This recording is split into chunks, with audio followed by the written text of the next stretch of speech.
There is a true glory and a true honor. The glory of duty done, the honor of the integrity of principle. Robert E. Lee.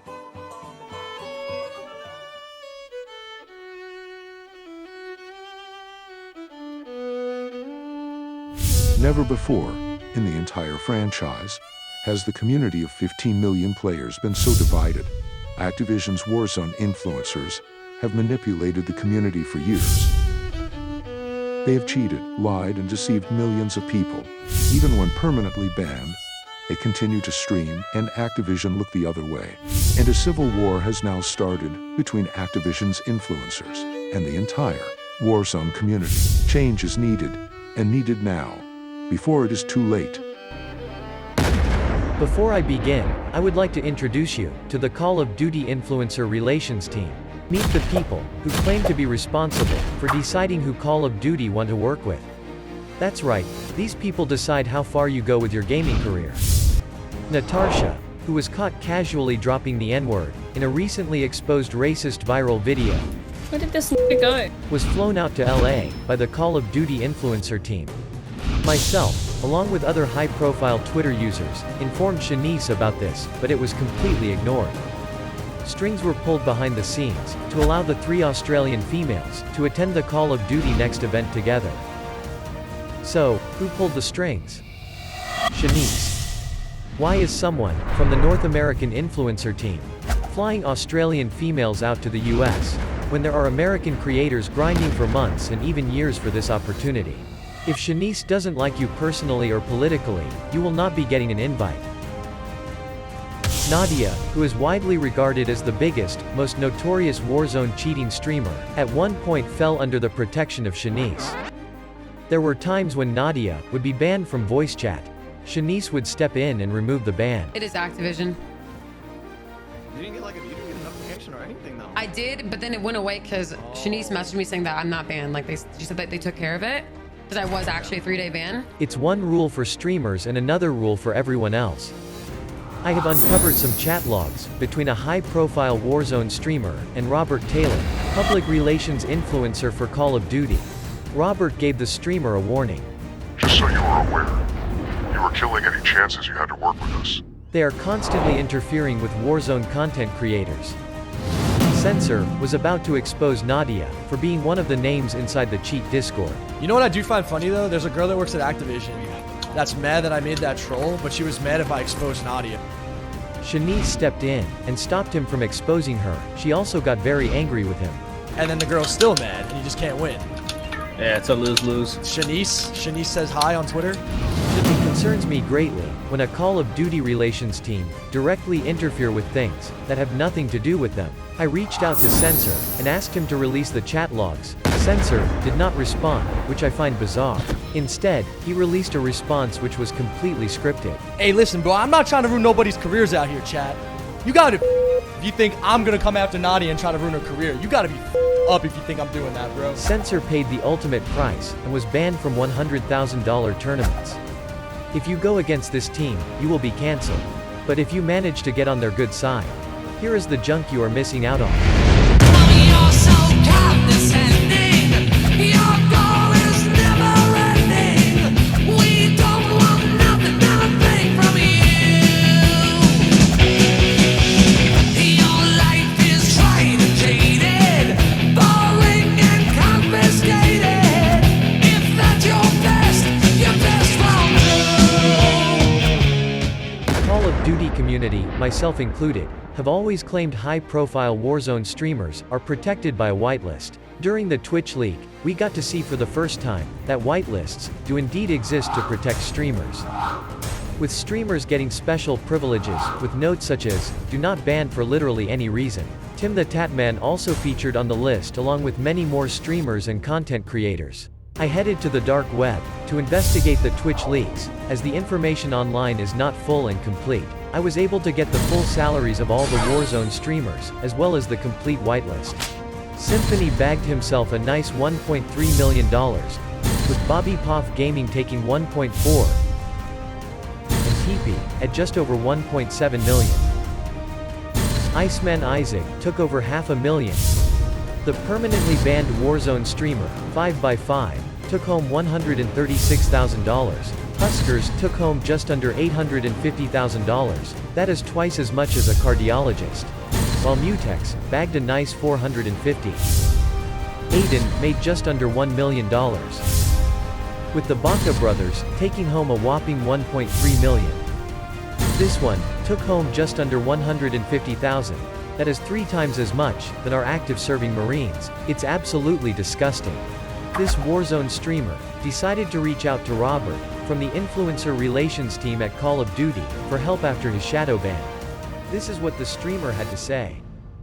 So the only time I've ever been reached out to by Activision was somebody threatening me and saying I'm never going to have opportunities with them. I'm a verified content creator who is definitely not cheating. I've been a legit player for years now. I'm 100 million % not cheating. So this guy's just lying. Like, this guy's just lying. There's people who are whitelisted.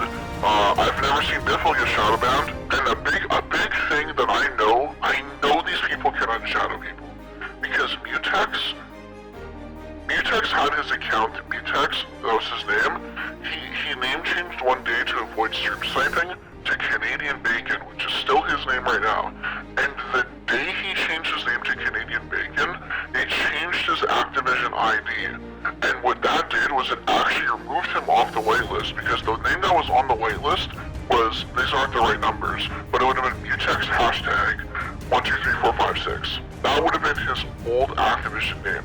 But when he changed it to Canadian Bacon, it changed it from Mutex 123456 to Canadian Bacon 23456, right? So that name isn't on the waitlist anymore, and he got shadow banned within the first day of changing his name. And then within like an hour or two, instantly unshadow banned. They went into his account and they fixed it instantly. But then someone like me gets shadow banned. They just lie, bro. But this guy's trying to guilt me into saying I will never have these opportunities now. But that wasn't happening regardless. Me and other content creators get ignored every time we have an issue, but then you have other people that get instant help. My account should be on a waitlist. I should never get shadowed. Why do I have to quit the game for a week of time and not get help? Also, can you explain how Swag doesn't get shadowed or Biffle? These people drop bangers all the time and they never get shadowed. So there is a list that you can be put on, and they won't put certain people on the list, and he's just lying to me.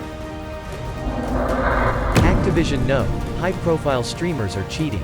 They even claim this in their lawsuit against a cheat provider, where they claim among the customers of the cheating software are high-profile streamers. They choose their words carefully, high-profile streamers, not streamers, but high-profile. Activision know they are cheating, just like everyone else. Activision knows who's hacking and who's not. I sat down with Jinx with Activision the night before, and we talked about a whole bunch of creators that they were like, oh yeah, we know these people are hacking. We're just waiting for them to give us proof, and then they'll ban them live. They know.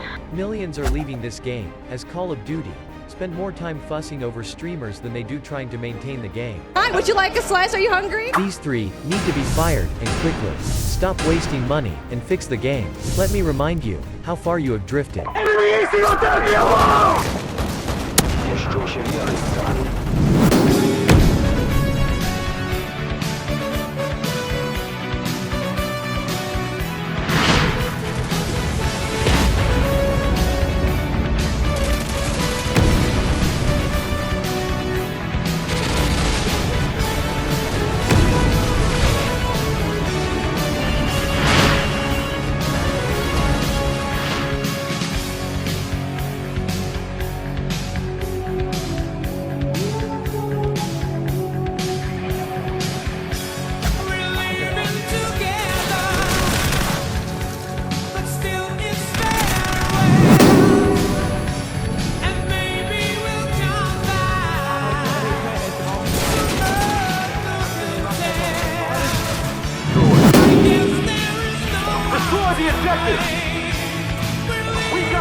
2009, and I'm going to get in line for Modern Warfare 2 midnight release.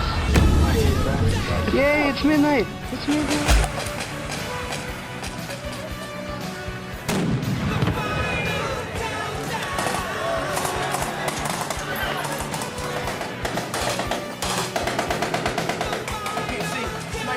Come over here, come over here.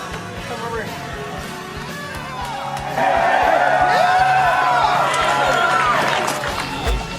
Good. Cool. The franchise is failing, and failing fast. Forget about these lockdown Warzone streamers. They didn't even know what Call of Duty was 3 years ago. Stop the wokeness, and learn from 2009. InfinityWard, you were the best, what happened? Go back to your roots, stop listening to Warzone streamers, and start catering again, for the core community.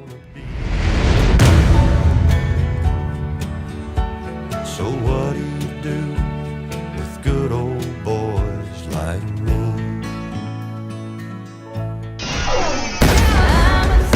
UAV online.